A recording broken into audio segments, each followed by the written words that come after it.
Bless Online has been a highly anticipated game in the West for some time now. Western audiences have been clamoring for an MMORPG that breaks away from traditions and genre standards set by the likes of EverQuest and World of Warcraft. So is Bless Online the MMO we've been waiting for? The short answer is no. I'm Colton for MMOHuts.com, and here's our first look at Bless Online. Bless Online is a PowerPoint presentation about a massive open-world MMORPG from NeoWiz. Unfortunately, Bless Online is such a mess that I hesitate to even call it a game. Normally in these videos, I take you through my experiences and thoughts of the first few hours of a game. I try to keep them focused largely on the gameplay, presentation, and monetization practices. This one's going to be a little different though, because part of the gameplay experience for Bless Online is getting the game to launch and connect to a server. The game will only launch in a windowed 4:3 aspect ratio by default, and any attempts I made to change the resolution from in-game caused the client to crash. You have to change the resolution from the launcher and then access the game's shortcut from the local files option within Steam. Once there, you have to right-click, go to Properties, Compatibility Mode, and click the Disable Full Screen Optimizations checkbox and run as administrator to launch the game properly. If you don't do this, the game will do one of three fun things. You could get a blank window that automatically closes itself after a few seconds. You might get a hanging black screen that constantly cycles through resolutions and the game has to be force stopped through the task manager.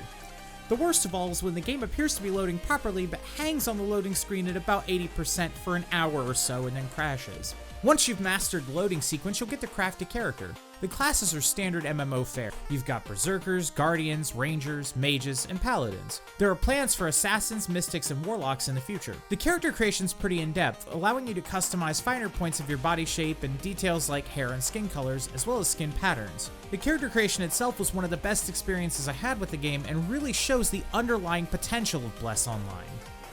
The real trouble for Bless begins when you load into the world. The game has almost no optimization, so your frame rate's going to be all over the place. My machine has a 7th generation i7 7700K processor, 8 gigs of RAM, and a 1050 GTX, and I was dipping into single-digit frame rates. The game was struggling to draw in objects as I was running through the first major city. The constant stuttering and locking up made the game nearly unplayable. I attempted to lower the graphics settings to see if it helped, and it changed almost nothing. This is a huge disappointment because when the game does manage to eke out a proper frame rate, it looks gorgeous.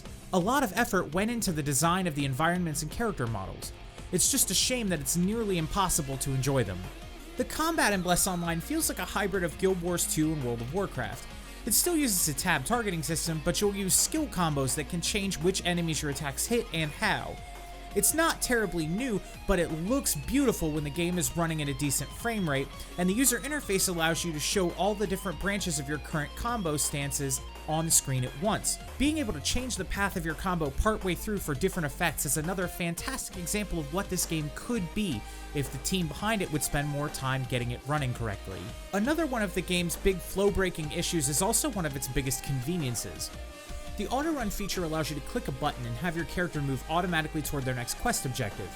This can make finding things easier if you're prone to getting lost or unable to properly read the mini-map, but it leads to problems. For one, you'll be doing this a lot. A lot of the early game flow is running long distances to various talking quests. You don't start hitting more combat-focused quests until around level 10. The second issue with the auto-run system is that it takes you on a path set by the game's internal pathfinder, no matter what that might mean for your character. I was using it during one of my sessions and the game skirted me through an area where the enemies outclassed me so badly that their level numbers were represented with question marks. A large group of them aggroed on me while I was running and I almost didn't make it out. This is to say nothing of Bless Online's monetization. We've touched a little bit on it in Jason's press preview event video, but things haven't improved much. Pay-for-convenience features include the standard experience buffs, inventory expansion tickets, and cosmetic skins, but this is just the tip of the iceberg. Don't want to resurrect far away from your quest objective? Pay real money to warp back to your body instead of walking or finding a spirit healer. Tired of the opposing faction camping you in contested zones? Pay money to make it stop. You have to pay real money to teleport to dungeons. You have to pay to change skill trees or respec your character. Bless Online drives players to their pay-for-convenience system by intentionally creating a number of inconveniences. These kinds of practices are to be expected in a free-to-play game, but are downright inexcusable in a buy-to-play game with an optional additional subscription. If you've been considering jumping into early access for Bless Online, my honest advice to you is this: don't. Even putting aside the entirety of the cash shop, the half-finished and shoddily optimized state of the game is reason enough to avoid it like the plague. Once the game has seen some work and retooling and maybe gets closer to its official launch, we'll check back in and see what's changed. Until then, don't waste your time or money. Well, that's all for today. Let me know what you think down in the comments below. Make sure you subscribe and keep it locked on MMOHuts.com for all the latest gaming news and reviews.